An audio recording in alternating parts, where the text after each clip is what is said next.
guys, welcome to my channel. It's Kim here. Today we'll be making banana cake. When I eat banana bread, it tends to be a little bit dry and it feels like I need like ice cream to go with it. I've been searching for a banana bread recipe that was sort of light and fluffy and sort of moist, but I've been going about it all wrong because I was actually looking for a banana cake recipe. This is so much better than regular banana bread recipes. The difference between banana bread and banana cake is the eggs in this recipe. What I love about this banana cake recipe is it's super moist. My friend Linda introduced this recipe for me. Thank you, Linda, for sharing it with me. I'll leave a link down below to her Instagram. She has so many cool pictures of baked goods, so you guys should totally check it out. I really think she should start up her own channel or like have a blog full of her own recipes.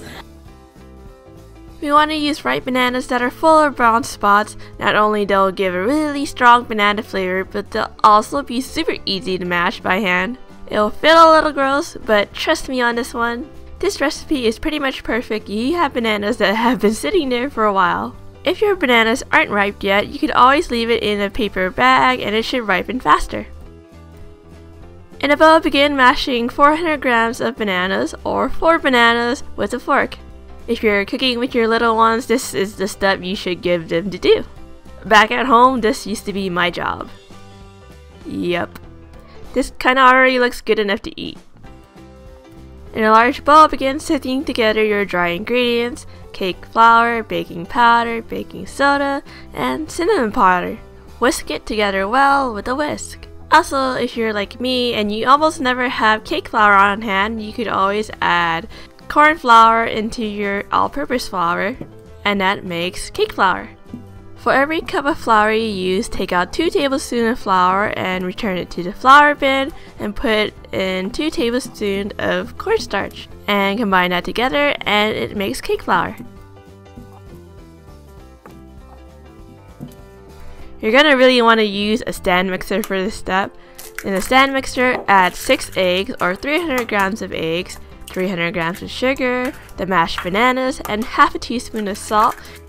We're gonna whisk this for a very long time on medium speed for about 10 minutes or until it becomes really light and thick, and it'll like increase in size pretty dramatically.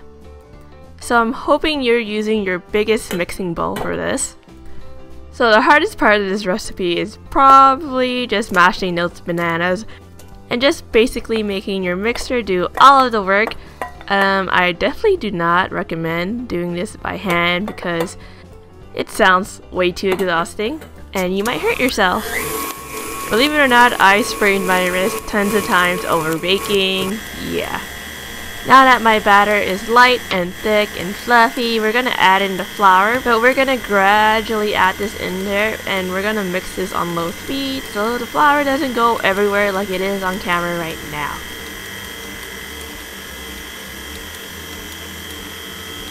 Using a spatula, scrape the bowl very gently to make sure there are no lumps. And oh my god, I had the cutest pink spatula from Daiso Japan that only cost me $1.50. Daiso Japan is like this $1.50 everything store that's apparently only on the West Coast. If you're on the West Coast and you need cheap kitchen stuff, be sure to head to Daiso. In a bowl of oil, we're gonna add in 1/4 of the batter into the oil and mix it all up.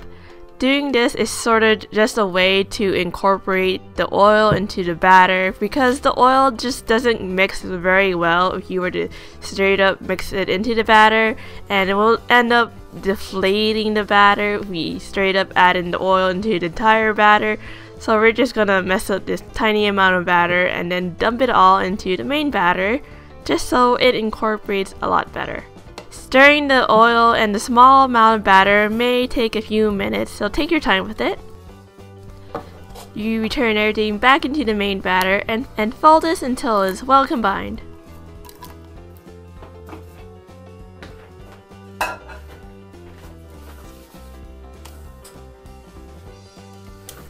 Now I'm using an 8-inch pan that's 3 inches tall, the Wilton ones, you know, and it's been lined with a circle parchment paper, basically parchment paper that I've cut into a circle and lined it on the bottom just so you could take the cake out easily later.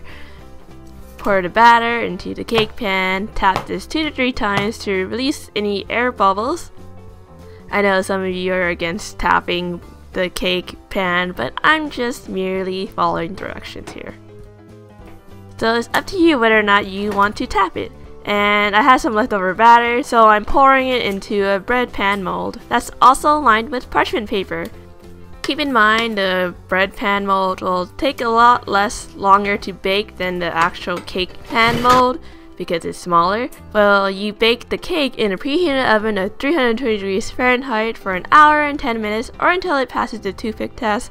I think the bread pan baked in about 55 minutes. I also would like to suggest that you cover it with foil once it starts to darken. And now for the taste test.